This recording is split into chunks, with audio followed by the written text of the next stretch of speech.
Robbing money, craving, started shoebox saving, made some puzzle placements. I know what this life gon' come with, know that they gon' go and hate it when you make it. They gon' Welcome back to Nationwide Sports Talk. I'm Matt Mackey, live from West Virginia. Wild and wonderful, y'all. We think coming back for episode 106. Big episode 106 here we got going on. It's a nice little action-packed one. We're going to recap the Super Bowl, happened this past Sunday. Talk about college basketball like we usually always do. What happened this past week, what's coming up in the upcoming week. And then we're going to break down some NBA updates, pretty much give you who is going to challenge the Lakers the most, talk about the young talent we have in the league, and break it down that for you. And then we're going to end it off on a fun note like we always do and give you the top 5 best college football quarterbacks of all time. Caleb has his list. I have my list. It's going to be a good one. And I threw a curveball in like I said last week I was going to do, and Caleb said the same thing. So before we get to that top 5, we got to start to the top of the list. Super Bowl recap. Caleb, the whole Super Bowl, give me a one-word description of it. Shocking. That's all I can say is shocking. I wasn't expecting Kansas City to get – I mean, they really didn't even get shut down. They just kind of got dismantled, honestly. A lot of people have talked about how this Kansas City offense was – I mean, we've talked about it before. It's so hard to stop, and Tampa Bay was like, we got this without ease. We have the greatest quarterback of all time on the other side. We'll shut it down. Patrick Mahomes will win the Super Bowl. Just shocking to see. I mean, I know we both predicted high scores and close games, and that 31 score was met for both of us, but not on the other side. That's right, it was. If I were to describe the game in one word, out of all the words in the dictionary, the one word that it can go down to in my eyes, honestly, I'd say humiliating. Mainly because the hype was there for it. Old versus new quarterback. The future versus the now, you can say, going and looking over years. And then you look at what Pat Mahomes went through in that game. It was humiliating by the O-line to let their quarterback run for his life 15 yards back, then throw a ball. Humiliating for the receivers for the quarterback to do that, still hit them targetly, hits him in the face max, and falls, doesn't catch it. That's humiliating. It's humiliating that the linebacker coach of the Chiefs went through what he went through before the game. So that word sums up the Chiefs side, but for the Bucs side, you could say, I wouldn't say humiliating. What they did was they humiliated the Chiefs. Let's go with that, because you had Anton Winfield, the peace sign in the air in Tyreek's face after he did it to Tyreek. Tyreek did it to him when they played early in the season. So that humiliated Tyreek. Humiliating that Shaquille Barrett was literally feasting on the O-line for the Chiefs, getting to Pat Mahomes left and right, making him run for his life, and making Pat Mahomes look humiliating. Overall, it just shows that Bruce Arians, the oldest coach to ever win a Super Bowl, humiliated that whole entire Chiefs system they had going. So humiliating would be the best word to describe that game. I wouldn't call it really a boring game like other people call it, because it was an exciting game. Let's be real. It really was. It was cool. It was fun to see Tom Brady do what he did. It was fun to see that defense for the Buccaneers to stop what the Chiefs offense usually does. And it was shocking and pretty neat to see, surprisingly, Pat Mahomes not throw a touchdown pass. Yeah, I think that was the most surprising thing, was him not throwing a pass. And I think they threw out a stat saying that he never trailed before going into half, I think. So, except once in his career in the NFL or something like that. So here, going off that, he has never lost by more than double digits since he came in the NFL, and since back in 2016 he lost to Iowa State in college football. So that's a 5-year gap. He did, and he performed well. But it just proves to me, like, what the hell's going on? Like, Tyreek, you're supposed to be one of the best receivers in the league. Travis Kelce supposed to be the best tight end in the league. And you got Leonard Fournette run back there, 89 yards rushing with 1 TD in the ground. You got Antonio Brown getting a touchdown pass, and you got Gronk getting 2. To me, that was cool to see. That was the best part of all, seeing Gronk get at least one TD pass and Antonio Brown get one in the Super Bowl. To me, that was cool to see, and I like seeing that a lot. Yeah, it was nice seeing that Gronk and Tom Brady connection back in the Super Bowl too. I agree with that. What did you think about Antonio Brown's touchdown?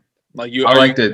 I mean, yeah, I'm glad he got a Super Bowl too to his name, and I think, honestly, I think I could see him staying down there in Tampa.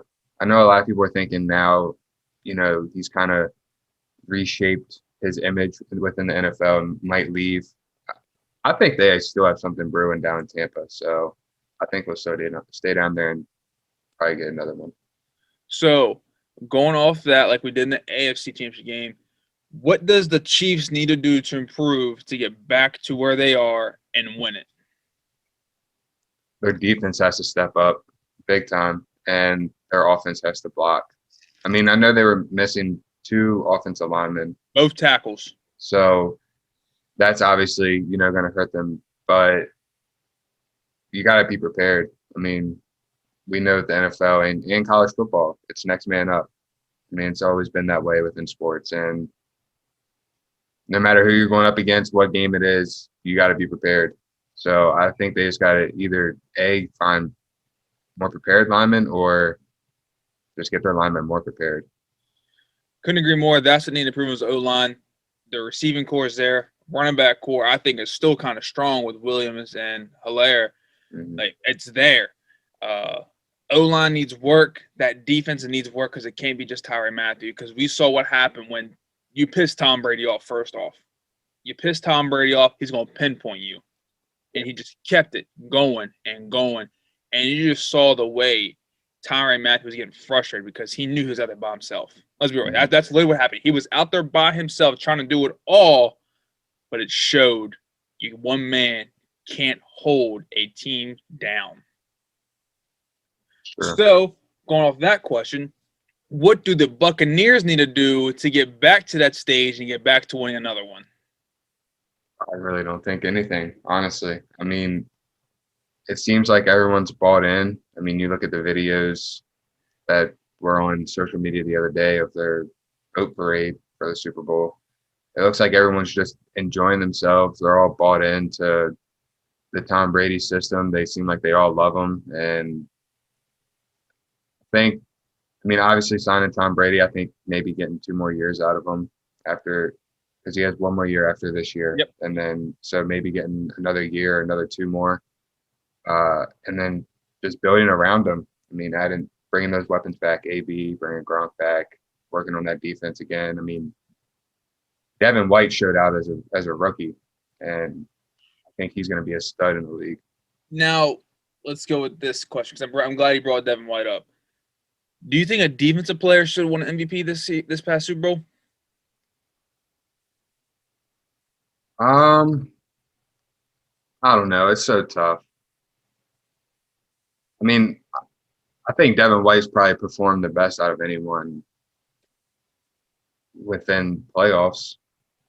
I think that defense has performed the best out of anyone in playoffs. So I definitely think, while Tom Brady performed phenomenal in the Super Bowl, I think that defense helped lead them a big way against Drew Brees and against Aaron Rodgers. I could see where a defensive player would have got it. Going off that, what Tom Brady went through to get to the Super Bowl. Let's go with that first. He played Drew Brees. I'm sorry, I'm not going to count your watch. I'm not doing that. I'm not counting that football team. We were the closest game. Exactly. He played Drew Brees, Aaron Rodgers, and then Pat Mahomes. Right there's 3 out of the top 5 quarterbacks in the league. Yeah. So that defense did step up, but the Super Bowl MVP is based off of their performance in the Super Bowl. Mm-hmm. The way Devin White performed, and I could have sworn after he got that pick in the end zone, I said, he's winning MVP because he got that pick. Sealed it, made sure the nails in the coffin, that kind of thing. Then I was like, wait a minute, Gronk had 2 TDs. He could get it. Because I looked at Tom Brady's numbers. I said, he's 21 for 29, 200 yards, 2 TDs, 3 TDs. You know what, he probably won't get it because that's expected as a quarterback going to the Super Bowl. That's expected. Mm-hmm. To have at least 200 yards, and at least 2+ TDs. Let's be real. That is expected of a quarterback to have in the Super Bowl. So I'm looking at, all right, a tight end who didn't play all last year, came back, came to Super Bowl, had 80 yards plus 2 TDs. He can get it. Devin White, 14 total tackles, 1 sack, 3 tackles for loss, 1 pick. As a rookie, you got to give that man props. You got to give him that award. But they gave it to Brady. I'm not complaining about it. He won the Super Bowl for the team. He's what got Tampa there. If he wasn't in Tampa, they ain't getting it. Because if he wasn't in Tampa, they wouldn't have got Gronk. They wouldn't have got Antonio Brown. They probably wouldn't have got Leonard Fournette. That's why I think that trophy was handed to him. But like I said, Devin White, you just named off his stats. Unreal. I think he's going to have a great career down there. Couldn't agree more. But now the NFL season is complete. Caleb, I know we didn't talk about this, but give me one takeaway out of the whole entire season. No, my bad. Give me one thought on the whole entire season. I'm just glad. The only thing I can really think about this season, and I've said it before, is I'm just glad we were able to play and complete a whole season and be able to watch it. No one was, while people had COVID and everything like that, they were still able to get games done, postpone them, push them back, still able to play them, go throughout this playoffs and into the Super Bowl and have a full season. And I think that was really needed through a rough time that this country was going through during the pandemic. So I'm glad that they could get NFL and all sports completed and going. The one takeaway I had from it was it's a season we'll never forget. That too. Because no, it has never happened before. You had NFL 4 days in 1 week. Thursday, Sunday, Monday, Wednesday. Mainly because of that week when the Ravens and Steelers played at 3 p.m. on a Wednesday. That's something you'll never forget. And then the postponage, the cancellations, the bye weeks getting pushed back. There's that. Like you said, COVID came in. Players got COVID. They had to sit out. Teams had to sit out. They got pushed back even more. Their bye weeks got taken away and put that game scheduled to that week. And that week's team who had that bye week got moved back to another week. It's pretty much a lot of postponage, a lot of changes to schedule throughout the year. Having no fans, having fans later on throughout the season. It's a season you'll never forget. It was a good one too. 100%. It was a really good one. And I thought it was like, it's going to be boring. No fans in the stadium. Hearing the crowd roar. Seeing the Lambeau jump. Seeing the Bills Mafia out there. I was like, that's going to be boring. But no, it wasn't. It was exciting. And I can't wait till next season when these stadiums are finally getting back to normal. Seeing that new Raiders stadium filled with Raiders fans. Seeing that new LA stadium with that new Rams offense. Before we go to college basketball, give me your thoughts on Matt Stafford going to the Rams. I think the Rams got probably the biggest steal out of that you can have, because I think I've talked about it before on this show. Matthew Stafford is probably one of the most underrated quarterbacks, most not talked about quarterbacks in the league, and probably within league history. I know he's been on probably the worst team, the worst franchise within the NFL, but what he's done and what he can do with the football in his hands is unreal. So I think that LA team, they got a steal. They have a guy who really loves the city that he plays for. He loved Detroit, so I think he's really going to buy in and love LA. You got to love Detroit if you stay that long. That's true. That's you true. got to love the team in the city that much. You stay that long knowing you ain't making the playoffs. Yeah. So I think he's really going to buy into LA, and him and Sean McVay together is going to be scary. It is going to be scary. Can't wait that season start, and we'll talk about NFL later on down the road because the draft's coming up, and that's all coming up soon. So we'll talk about NFL later on down the road. But for now, we are done talking about NFL. We're going to give it a little break so we can focus on the other sports going on as of now. So, Kid, with that being said, let's kick in the college basketball. We get the recap of the week. Let's start back to a week ago from today, last Saturday. The best game of the day, let's be real, it was the Alabama-Missouri game. Missouri came out on top, won the 3 points, 68-65 against Alabama. And then, same day, you had a nice Big 12 matchup, which you thought it would have been, with Kansas versus WU. WU won that at home, 91-79. So, with that being said, out of those two games, do you think Missouri is going to surpass more in the SEC, or do you think WU is going to surpass more in the Big 12? Well, WVU is playing right now against Oklahoma, so I'm not going to jump the ship too much and say WVU is going to surpass and go to the Big 12, even though I've talked about before, I do think they have the talent. I think this Missouri team, I think they're really good. I've seen a lot of people say that they're overhyped, but, I mean, we see how this Alabama team's play. They're really good at scoring. They're really good at defending, and Missouri was able to find a way to come out on top. And I think they're going to finally set themselves as one of those top contenders in the SEC. Couldn't agree more. You know me, I'm hard on this Missouri team. I like them a lot. I think they're fun to watch. They can shoot the ball, and they have great big men down low. I like that a lot. They utilize them a tremendous amount. And it was a good game when they played Alabama. I knew it was coming in like in the 60s kind of scoring range, but I didn't think it'd be that low. I thought it would be in the 70s, like high 70s a little bit. But I was wrong. Good thing I didn't bet that one. That's all I got to say on that part. Looking over to Tuesday night, another Big 12 game that happened. Remember that Texas Tech at Morgantown game going into the pretty much game winner by Miles McBride. Shooting that jumper to go ahead and win the game. W went into Lubbock and won 82-71.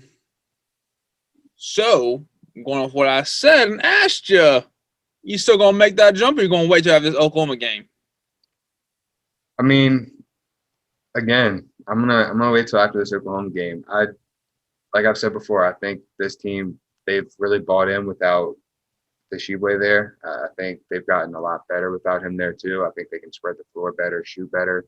I mean, you see Sean McNeil had 26 points, and a lot of those points came off threes that night. So while I do think that they're probably in the Big 12 goes Baylor then West Virginia this year, I'm still not going to jump the gun because then again, you always have Baylor right there at the top of the Big 12.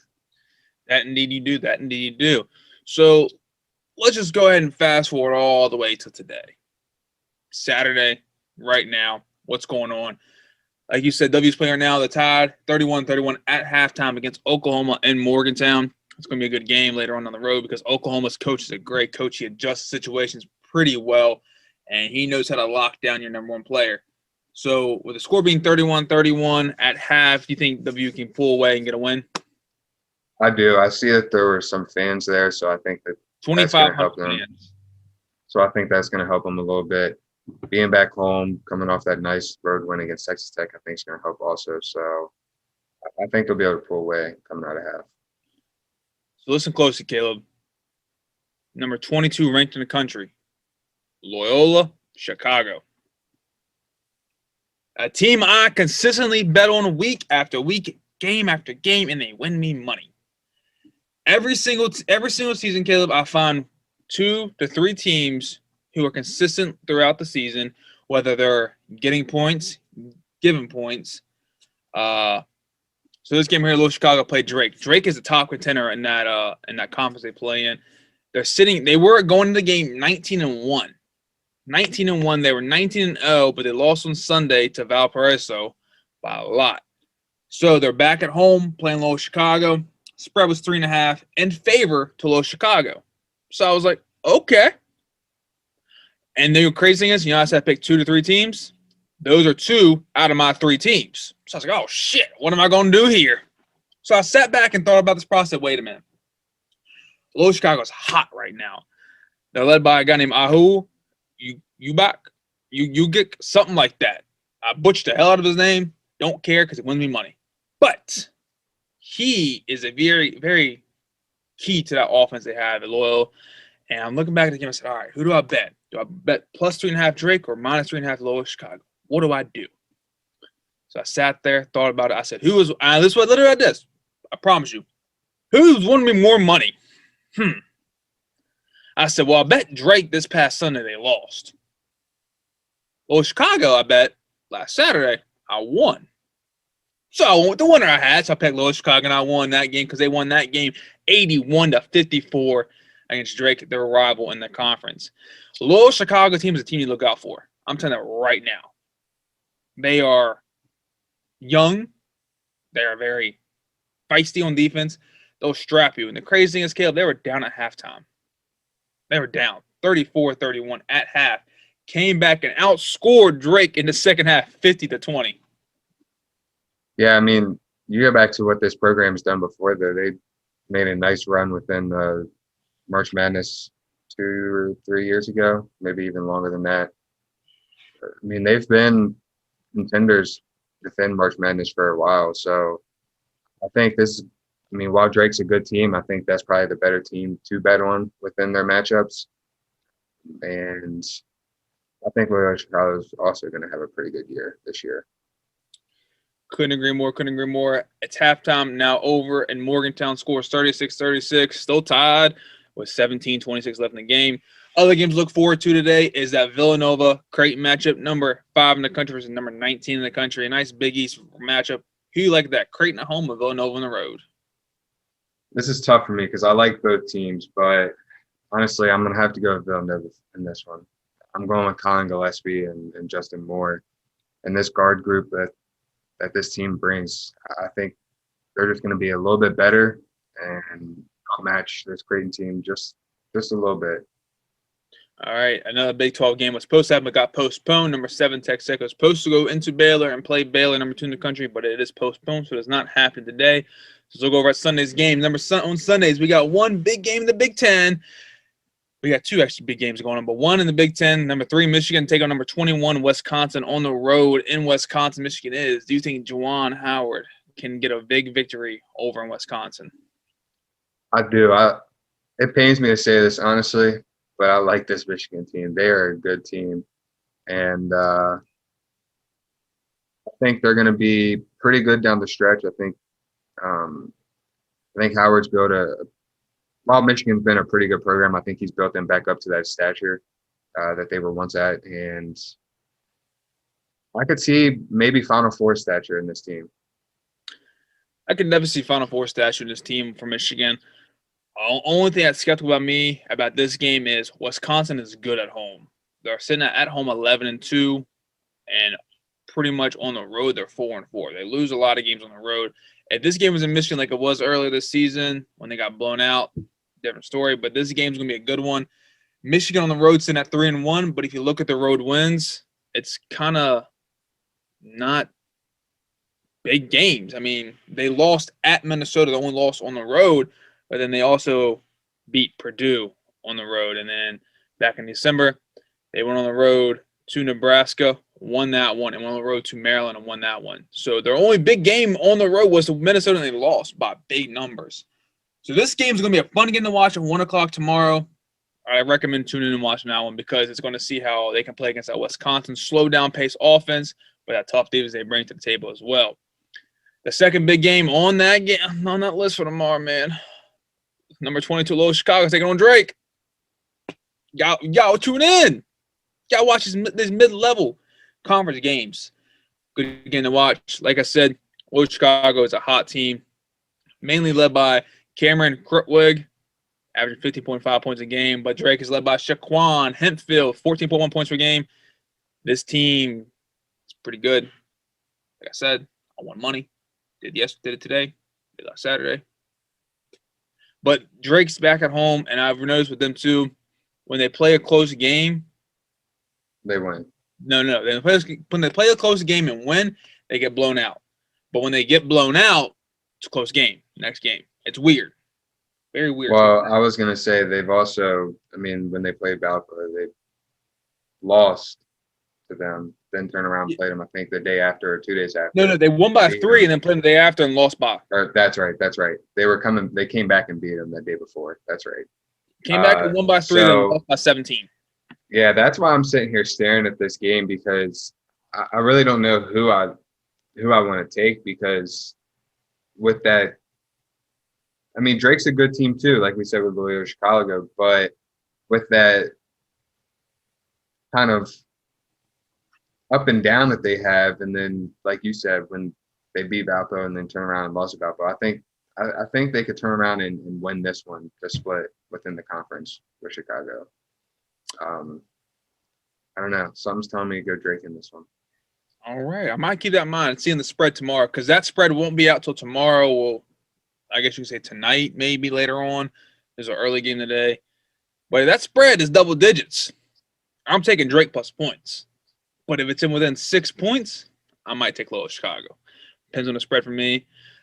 Looking on Monday night, we got a big game in the ACC. Number 9, UVA, going over to Tallahassee and playing number 17, Florida State. You and I kind of like this Florida State team, don't we? Yeah, I like this Florida State team a lot. I think they're a good team. I think they've finally found their groove again. Back in the top 25, I think they had a couple hiccups, but Scotty Barnes, man, he's been real aggressive with this team, and he's been real impact too for this Florida State team. Scotty. Yeah, he's a good player. He's fun to watch too. He is fun to watch. I like this game a lot. UVA plays that tight defense, and I'm not going to lie. I think Scotty might get shut down this game. Yeah, that pack line defense it's tough to go against. It's very tough to go against. I don't know. I mean, with all Virginia teams, with Tony Bennett, they always get better throughout the year up until March Madness. So yeah, I'm kind of pulling for Virginia in this one. I am too. I'd like for them to get a big victory on the road. Looking over at Tuesday night, we have a good matchup in the Big 12. Number 13, Texas, taking number 12, Oklahoma. Remember that game before when they played at Texas? Oklahoma won by 1 point, and that's when Oklahoma went on that kind of, you can say, winning spree. That's that 3-4 games they had, period. They played Kansas, then Texas, then Alabama, then Texas Tech, and they went 3-1. And that losing to Texas Tech to end up that 4-game cap by only by 5 on the road. They're back at home. I feel like they can get a good victory at home against Texas. I do too. I think whether they win or lose today against WVU, I think momentum or something is going to carry back home with them to Norman, and they'll come out of there with a victory, a nice victory, I think too. I wish this happened on Monday. I wish this happened on Thursday. W was supposed to play Baylor on Monday and Thursday, but it's not happening. Both games are postponed. So the only good game to happen on that day on Thursday is number 15 Iowa traveling to number 21 Wisconsin. Wow. This is a tough one for me. Again, Wisconsin's good at home. Iowa has, I think, fallen off of the slope a little bit that we held them to. They're not good on the road. They're not within Big 12 play. Yeah, I was going to say within Big 12 play, they really fell off. Or Big 10, sorry. They really fell off. So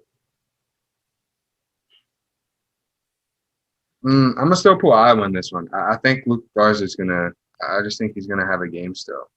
I'm still heavy on him. I mean, I'm heavy on Luke Garza too, but when it comes to the road play, they're sitting at 3-3. So looking at the 3-3 road record and then looking at Wisconsin's 11-2 home record, it just varies me. Like, why would I pick Iowa? Like, why would I pick a team who's not good on the road when a team who's good at home? And you look at Iowa in the long run, who they played on the road, it's good teams. You could say the 3 wins on the road are at Rutgers by 2 points, at Maryland, at Northwestern. They lost to Illinois. They lost to Illinois, lost to Indiana, and back in December, they lost on the road, you could say, to Gonzaga, which was a good game. Lost by 11. I'm not going to hate on that. But they haven't played you could say, a really tough matchup like Wisconsin brings. Yes, they played Illinois. Yes, they played Minnesota. They played Rutgers. They played those kind of teams. But right now, this Iowa team is getting to the nitty-gritty part of their schedule. Let's be real. Well, and that's why I'm thinking they understand they're getting to that nitty-gritty part. They understand, oh, okay, it's February. We gotta start kicking it into gear. March is right around the corner. If we want to get a decent seeding or a good seeding and not play, a tough team first round, we need to kick this thing in gear and get at least a good road win, a decent road win. And I think this would help them. So, right, they play Michigan State today. So let's go with 5 out of their last 6 games. Listen to this. They play at Wisconsin, at Ohio State, at Michigan, and then home against Wisconsin. That's what I'm saying. So they need to get. I'm definitely pulling for them because they need to get this win. Ohio State's going to be a tough one for them to go in and steal. Michigan's going to be tough for them to go in and steal. Illinois is going to be tough for them to go in and steal. It's going to be a fun watching Iowa what they do in the last couple games of their season. Like I said, in between they'll play Penn State, and then they got Michigan State today. So 4 out of the last 6 games. Look at that schedule. I'm like, damn, that sucks. I figure they can let up on the loss at Wisconsin, but they better bounce back when they play Wisconsin at home. Yeah. That's how I'm looking at it. They split with Wisconsin, but at Ohio State, at Michigan, back-to-back games they got. That's a tough one. It's going to be tough because they lost to Ohio State at home too. So if Ohio State's able to steal that one while they're at home, that's going to be real tough for Iowa. Couldn't agree more. So, come back next week. We'll recap all the games we talked about. Talk about where people are seating at right now and where they're standing in the bracket because the bracket's coming. March is coming, and it's coming sooner than you think. Let's be real on that one. Let's kick over an NBA part where these college players, when they became pros, and where they're at and how they're playing. The best game I thought of the whole week, you call me crazy, was that Hawks and Mavericks game. Trae Young versus Luka. To me, that was a pretty good game. Final score being 118-117 on the Mavericks' favor. Did you watch the game at all, Caleb? I didn't. I watched. I went over the box scores. I go over the box scores if I don't catch a game, and I saw that they were pretty much going back to back. Watched a little bit of highlights, and it looked fun, like really fun to watch. I'm glad I didn't, or sad I didn't get to see it actually. It was definitely fun to watch because at one point in time, Mavericks down by 14, came back, and it came down to Mavericks are up 118-117. 5 seconds left in the game. Hawks are inbounding the ball. And this is where the big Tabasco happened for Trae Young. And this is what I'm thinking, like, Trae, like, come on, bro. You got to grow the hell up. You ain't going to get every call in the league. Just because you're small to me, you can get every call. So, Trae Young is obviously going to get the ball. Mavericks team knows their best players getting the ball to hit the game winner shot. So, what do? You play defense. Welcome to the pros, buddy. So, Trae Young's trying to break 2 defenders. As he's trying to break them, Collins comes around for the Hawks, and the defender, I forget who it was following him. But when he was trying to keep going, pretty much Trae Young set a screen on that defender, and the defender kind of like stopped mid of his tracks a little bit, but it made contact where whoever was guarding Trae Young was behind him and pretty much sandwiched Trae Young. The defender went off trying to keep up with Collins. Trae Young's on the ground, boo-hooing and crying. Collins come up, gets the ball finally, hits the jumper, misses. So Trae Young at the end of the game is screaming at the ref in his face. You can see the saliva coming out of his mouth, like screaming at the ref, like, what are you doing there? That's a call. Wait, like going off. Lose the game. I'm looking back like, buddy, you a pro. You're supposed to be made for that situation. Like, get up. Because he sat there for a solid 3 seconds. He didn't get up right away. He literally sat there, and you got up, played the more energy into yelling than playing. You might have got the shot off. But yeah. I mean, that's the thing I think with these players is once you get into the league, you try to look for calls more than I think anything, and you just gotta play. I mean, while you might think it was a call, I mean, you gotta play. You definitely do. Gotta play through it. I'm thinking to myself, like, this is supposed to be the future of our NBA. He's in his he's in his second year, third year? Third year. And he's already crying. I'm sitting back like, he's the future. I'm like, nah, he ain't no future Luka is because Luka dropped 28 on his head. But different story. So looking at that game, the Mavericks, they're the Mavericks are the 14th right now, seated in the Western Conference. Yeah, and the Rockets are like 7th or 8th. Like, pretty bad for us. Yeah, I think it. Yeah. Couldn't agree more. But I think once it comes down to playoffs, there's going to be a couple teams in there where a lot of people are like, "Whoa, you didn't sneak in the bubble last year." I'm like, okay, now the NBA is starting to switch up a little bit. So I think there's going to be a couple surprising teams in there, and I think a couple surprising teams that make runs too. Yeah, let's do like this. The Suns are right now the 4th seed in the Western Conference with 15-9 on their record. Mm-hmm. Golden State, 8th seed right now.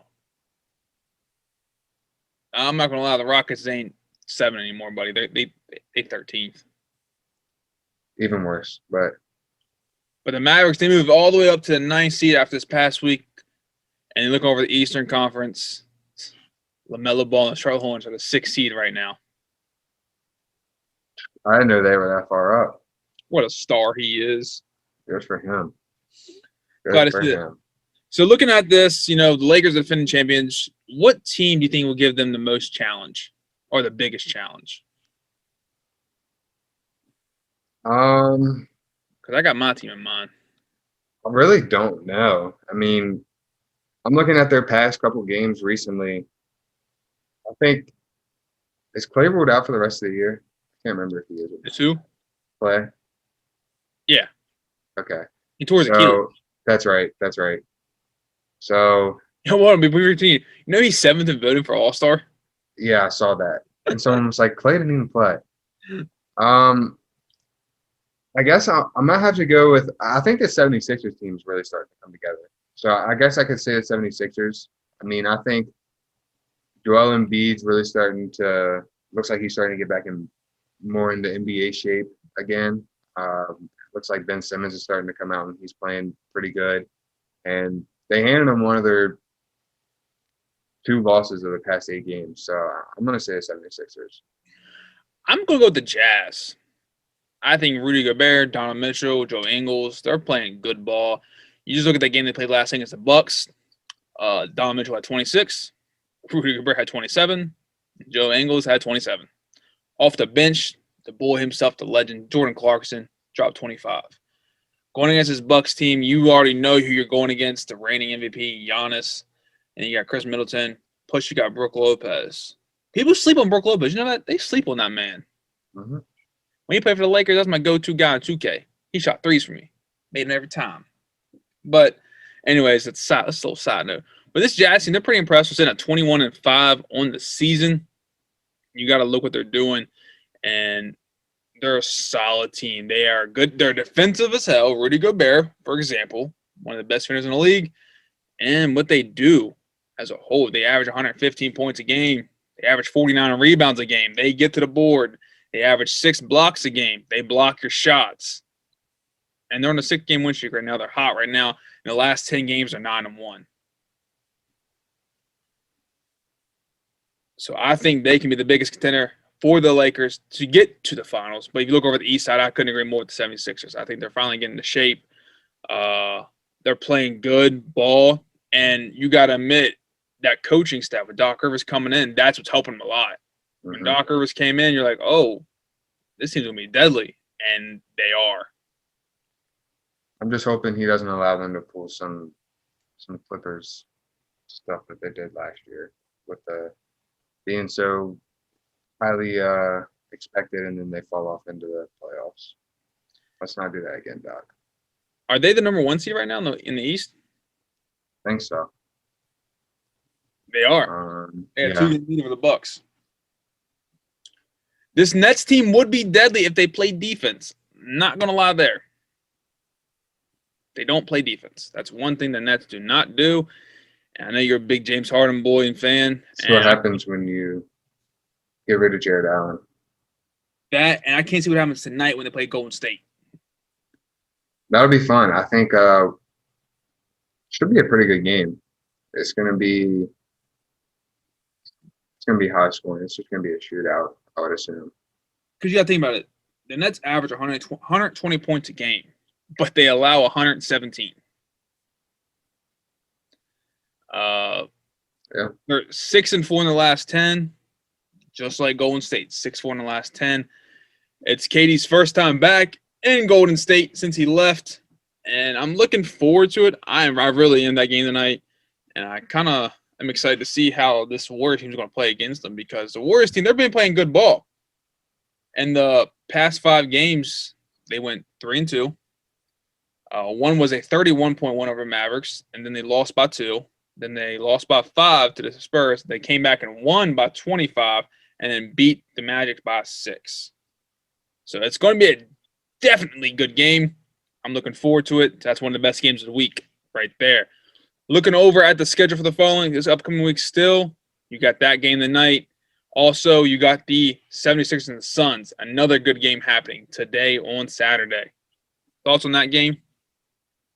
I think the Suns might be able to steal this one. I'm a big fan of this team because of Devin Booker. I think Chris Paul was a perfect fit going in there and kind of giving them that veteran presence that they needed in the locker room. And you know me, I'm a big WVU boy, so I'm very excited that Javon Carter gets that backup role, and I think he's a perfect fit for that Suns team too. So I'm riding high with this Suns team. I'm glad you are. Looking over at Monday, the 2 top seeds in the league, the 1 seed for the East, 1 seed for the West. 76 versus Jazz is going on again. That's another good game to happen. You're going to see what this Embiid can do against Rudy Gobert, the top defender, which is Embiid as well. Donovan Mitchell about to go ham. I'm calling it right now. Any thoughts on this game? Yeah, I think 76ers might be able to steal this one. I like this Jazz team a lot, but I can't go against the 76ers twice, especially with how dominant they've been this year. And like I said earlier, Joel Embiid looks like he's back into NBA shape, so I got to stick with this 76ers team. And looking on Thursday, I think a good game, which definitely is a good game, the Nets versus the Lakers. KD versus LeBron. I'm going with the Lakers in this one. I think LeBron's back. Good. Yeah, but can't go against LeBron and AD. That connection, all the players that they have around them. Another team that's obviously going to make another great run, but this Nets team, I mean, while they can score the ball, you got to have defense to stop LeBron and AD. It's just, I don't really know if you can keep up and outscore them. Exactly, because you got to think who's going to guard AD down low. That's my thing. Who's going to guard him down low? Who you got? I mean, if you put KD on him, then who are you putting on LeBron? James Harden. I'm about to say James Harden. It's gonna be a fun week. Yeah, literally, it's gonna be a fun week in NBA. I'm looking forward to that Thursday game more than anything. To be honest with you, because I like to see Kyrie versus LeBron. After LeBron hearing everything Kyrie said about him, pretty much that's gonna be going down this Thursday. So to end the episode off, you know what we do? Something fun, and we pick top 5 best college football quarterbacks of all time. We took stats, awards won, from Heisman to Natty to little quarterback awards as well too. So Caleb, kick it off with your number 5. My number 5, the curveball, Pat White, 507 for 783, 6,049 yards, 56 touchdowns, and 23 interceptions. 684 yards, 684 rushes, 4,484 yards, 47 touchdowns over his 4-year career at WVU. The reason I put him on this list is because him and I think that team in general, just the excitement that they brought to Morgantown, the hype that they brought to Morgantown. I've heard Pat McAfee talk about on his show before, you always saw new classrooms getting put up because of just how good this football team was. I mean, same with the basketball team, but this football team really solidified, I think, WVU football. And hands down to Pat White for being one of the greats at WVU. And I think in college football. Yeah, I knew a lot of you listeners were wondering why we're doing college football. Well, draft's coming up, combine's coming up, pro days are coming up, and it's a big, heavy, loaded quarterback draft. So that's why we're doing the quarterback one to be exact. But I couldn't agree more. Pat White changed the culture to view. I'll go ahead and say that right now. He changed the whole culture. Mm-hmm. He's the reason. Him, Steve Slayton, they're the reason why there's classroom being built. Even Pat McAfee is the reason too, because the swagger and culture he brought with him to Morgantown changed it all. My number 5 guy is Marcus Mariota. Played at Oregon from 2012 to 2014. The 2014 Heisman winner, 10,796 yards. He is one of 5 players in the history of college football to have recorded over 10,000 yards passing and over 2,000 yards rushing. And in his career, he had 136 TDs and only 14 interceptions. He was good. My number 4, Johnny Manziel from Texas A&M. The reason I put him on this list is because, A, I just loved watching him, but he was another guy who was just so exciting to watch. I mean, the 2 years that he was in college, he was 592 for 863, 7,820 yards, 63 touchdowns with 22 interceptions. Ran the ball 345 times with 2,169 yards and 30 touchdowns. And the man won a Heisman too. So, I mean, again, the swagger that he brought to that Texas A&M team and college football in general was the reason he's on this list. My number 4 is Colt McCoy, Texas quarterback from 2006, 2009. In his career, he went 45-8. He had a completion rating in his career who was ranked top 3 in completion in the college football history at 70.3%. He was a top 3 Heisman finalist twice in his 3 years starting, and he capped his career off with 13,253 yards, 112 TDs, with 45 picks. My number 3 is Cam Newton from Auburn. Now, he had 2 years at Florida, and then he went to JUCO, but I'm going off of his year at Auburn. Never lost a game, was 185 for 280, 2,854 yards, 30 touchdowns, 7 interceptions, 264 rushes, and 1,473 yards with 20 touchdowns. First year starting, he won the Heisman and won a national championship. This man was unreal in college, and that's why he's number 3 for me. My number 3 is Case Keenum out of Houston. In years 2007, 2011, he's the all-time leader in passing yards with 19,217 yards. He's the all-time in touchdowns with 155 yards. He was never a top 5 Heisman finalist. Get that. And he's the only player to ever throw over 5,000 yards in 3 different seasons.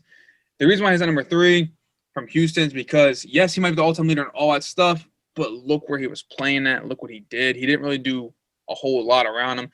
There was no hype built around him. He never went out. His team never went out to play the big-time competition teams like the other guy on my list I have who is coming up next. And it just shows that, yeah, you have all those yards, but you're not playing that. You're not going after the Power 5 teams, even though you're a Group of 5 team. Right. My number 2, Vince Young. This dude was unreal when he was at Texas. He had 3 years there. He had 6,040 yards, 44 touchdowns with 28 interceptions, 3,127 yards rushing, and 37 touchdowns. Led them to an 11-1 record in season with their 2004 season, and then a 13-0 record in 2005, beating a stacked USC team and also winning the national championship and winning the MVP honors that year. Here comes my curveball. I love it the most. The reason why I love this team so much, number 2, Kellen Moore from Boise State, played in 2008 to 2011. He won the most games as a college quarterback in history, going 50-3. His 3 losses were a combined total of 5 points. Think of that one, Caleb. He's second all-time in career touchdown passes with 142. He was a top 10 Heisman, and all 3 seasons he's pretty much was known for. One, he was top 3. He was 3rd. Then he was 7th. Then he was 9th. He never once threw below 3,000 yards in a season. He put Boise on the map, him and Chris Pearson, that connection. He gave the mid-major team a reason to be looked at now. He's the reason why. Let's be real. They were nationally ranked number 3 in the country from a Mountain West conference. When has that ever been heard of, Caleb? Never. Don't even answer. He went out and played Oregon, Georgia, Virginia Tech, Oklahoma State, Arizona, TCU when he left and played the Big 12. He also beat Oregon twice. Boom. Same year. No, the year after they won the Natty. Think of that one. So they went out and got Oregon on their schedule the year after they won the Natty to make sure Oregon be solidified because they ended that year number 3 in the country with Auburn 1, Oregon 2. There were 3. They went out and got them on the schedule to make sure, all right, we're going to boost our schedule to make sure we can play in that Natty one year, but they didn't because they fell because they lost to TCU that year by 1 point. So, with that being said, Kellen Moore is the reason why a group of 5 teams are now getting nationally looked at, getting nationally ranked. Him and Chris Pearson had a connection. Chris Pearson is a hell of a coach. So sad he left Boise, went to Washington. And we know what he did at Washington. He built that team up, got into the playoffs first year that was ever created. Kellen Moore has an award named after him, known as the Kellen Moore Award, that goes to the best quarterback in the nation. Put your stats on that, Caleb. And before we continue, I'm going to number 1. Same as my number 1. I don't know. My number 1's Tommy Frazier. Oh, yeah, it's different. Nebraska quarterback from 1995. The only reason I put him in here is because we talk about the greatest college football team ever, and he was the quarterback of this team. I mean, they had an era where they were just dominating teams, and he was the main reason. He's still the only player to ever be named the MVP in a national championship game, even though they lost in 1993. Throughout his career, he had 232 for 469, 3,521 yards, and 43 touchdowns with 11 interceptions. Also had 1,955 rushing yards and 36 rushing touchdowns. And again, you talk about the greatest team. I think he has to be on here because he led them that way. He was their captain. All right, Caleb. I'm just going to go off your list. I'm like, how do you not have this man on there? Like, you have Pat White, Cam Newton, and Johnny Manziel. You don't have this one guy on there, the one who we could say is the one who changed the outlook on college football. Tim Tebow. You don't have Tim Tebow on your list, Caleb?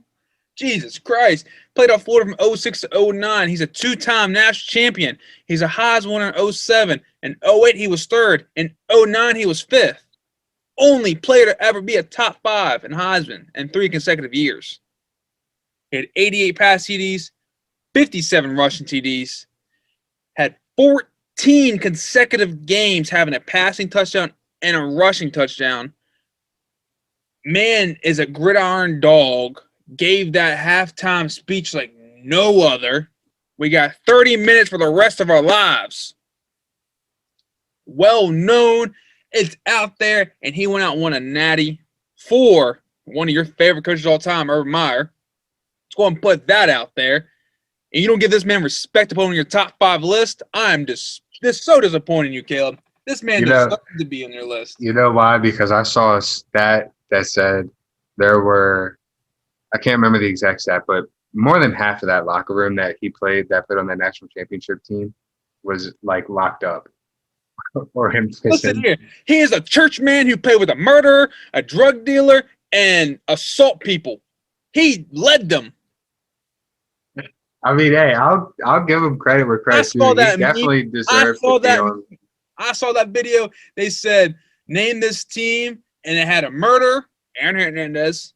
They had a drug addict, Percy Harvin.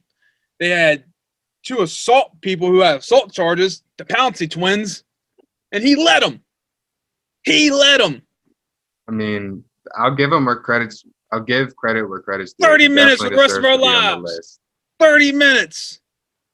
But I had to put Pat White and Johnny Manziel in here just because of the excitement that they brought. Tim Tebow was fun to watch, but WVU boy over. Man was a warrior. That's what I'm saying. Warrior in the trenches.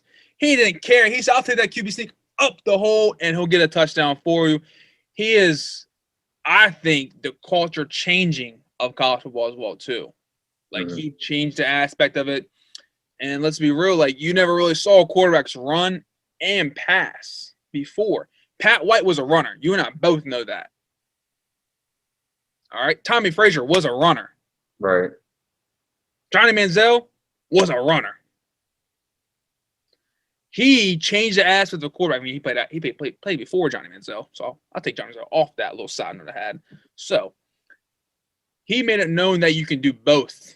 You gotta have heart, you gotta have determination, dedication to your school, to your team, and to the community of your school.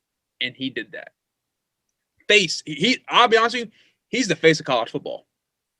I'll say it right now. In my opinion, for me being a college football fan, you think college football, I think it's Tim Tebow. I can see that. And we all both know damn well he deserved two. He deserved two Heisman, not just one. He deserved two. I'll go ahead and put that out there. That man deserved two. Because if you look at who won it in 2008, when he became third in the Heisman, which kind of annoys me a little bit, Sam Bradford won it. Sam Bradford won the Heisman in 08 over him. And it's just so disappointing to see, like, Sam Bradford and AP lost to Boise in the Fiesta Bowl. To a team that wasn't even known and Kellen wasn't even quarterback yet. Come on, man.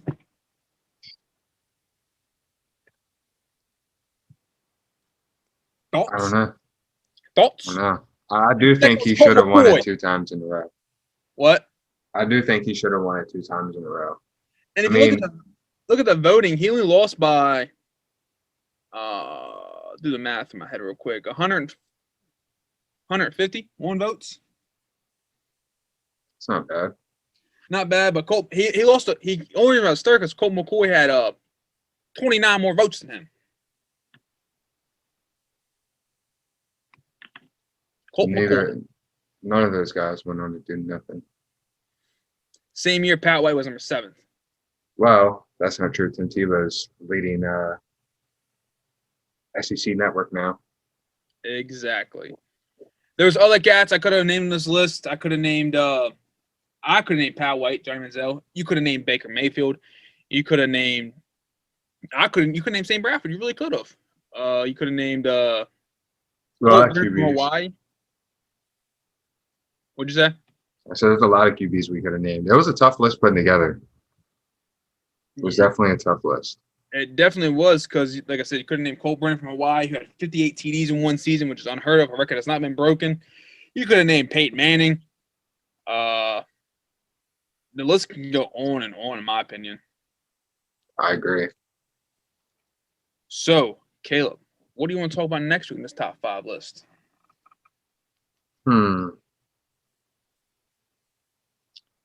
We still sticking with college football? We can. Doing the draft? Let's do top 5 wide receivers. All right. I already knows them in my list. I think you have the same person as me. Top 5 wide receivers in college football. All right. That's the list for next week. So, Caleb, say your peace, love, and goodbyes. Well, guys, that was episode 106. We appreciate you guys coming out and watching. Let us know who your guys' top 5 quarterbacks in college football were. And let us know if you want to hear for 2 weeks from now what you want to be our next top 5. Subscribe, leave us a comment, and we'll see you guys next week. Like Caleb said, leave the comment below. Give us your top 5 cores in college football history. Then give us, while you're at it, you might as well add your top 5 receiving core as well. Your top 5 receivers in college football history as well. And then at the bottom, let's say, do this for your next top 5. We'll probably do it. We'll look into it, take consideration. And more than likely, if we see you want it, we'll give it to you. We give the fans what they want, and we like to hear your all's input as well into what we say. We do this for fun. We're not experts. We're just young adults doing this for fun. Let's be real. I mean, you can disagree with my list 100%. I don't care. It's my opinion. My show. Caleb don't care either.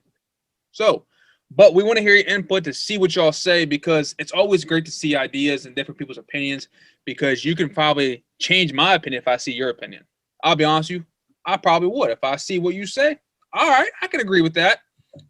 Like, subscribe, share, put us out there, get us more viewers, because if it ain't for you, we would have 0. Let's go ahead and say that one for them. And we do this for fun. Come back next week for episode 107. We'll break it down more of the college basketball recap. Probably go more depth with that as well. And then we'll talk about some best games of the week. Go more depth with NBA, since we have no more NFL to talk about, and then do our top 5 to round the week off, as well as make it more fun and more entertaining for you guys. As you can see, I like to banter a lot, so I make it entertaining. That's the goal. So, I'm Matt Mackey, and I'm peacing out for the week. Y'all have a good week. Stay safe. Stay warm if you're in a cold weather geographic location. Big words right there, Caleb. Learn them.